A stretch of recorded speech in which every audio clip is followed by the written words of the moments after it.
Hi kings and queens, this video has been cooking. I spoke about identity in the beginning of the year and that I was going to be researching into it so I can share the content with you as a reminder, because the truth is you already know most of what I'm about to say.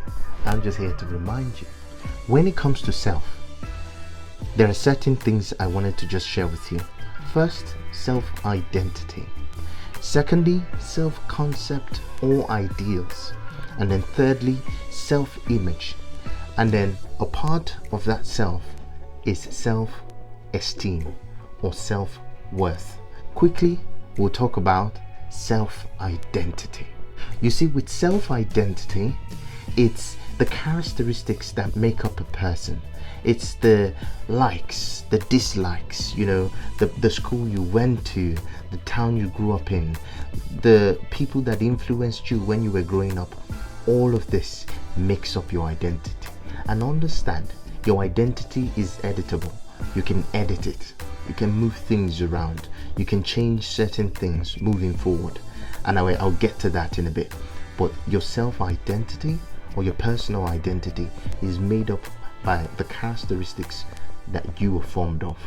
Like I said, the things you like, the things you dislike, the place you grew up in, the people who influenced you, your parents, all of this, the things you saw, the experiences that you had when you were growing up, the fact that you like a Mercedes over a BMW, all of these things make up your identity. And now I'm just quickly going to talk about self-concept or self-ideals. You see, with the self-concept and self-ideals, this is where you develop the idea of who you want to be.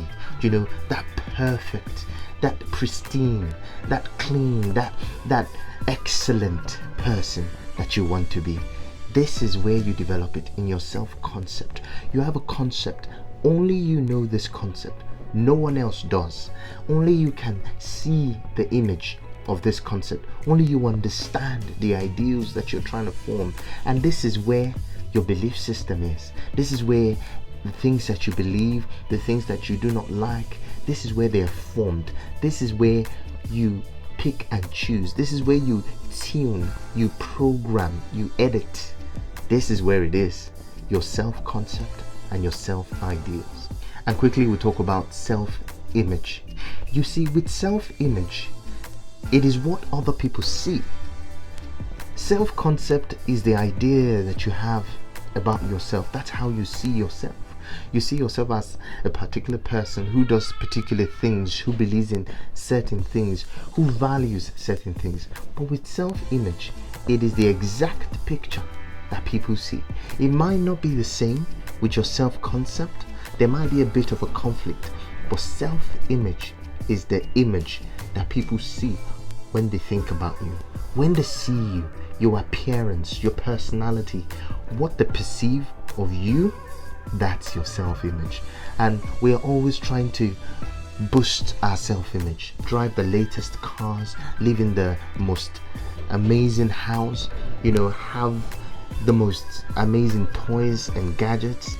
Because of our self-image, we want to boost how we look to others based on our self-image. And now I'll talk about self-esteem.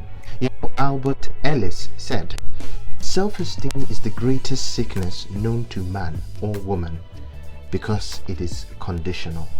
And Nathaniel Brandel also said, tell me how a person judges his or our self-esteem, and I'll tell you how that person operates at work, in love, in sex, in parenting, in every important aspect of existence, and how high he or she is likely to pass.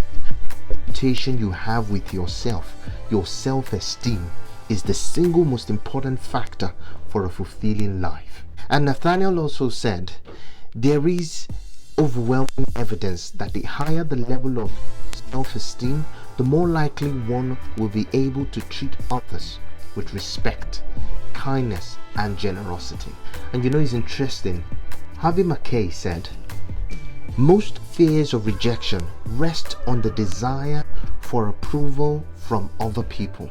Don't base your self-esteem on their opinions. It never turns out well. And lastly, Jack Canfield said, self-esteem is made up of two primary things: feeling lovable and feeling capable.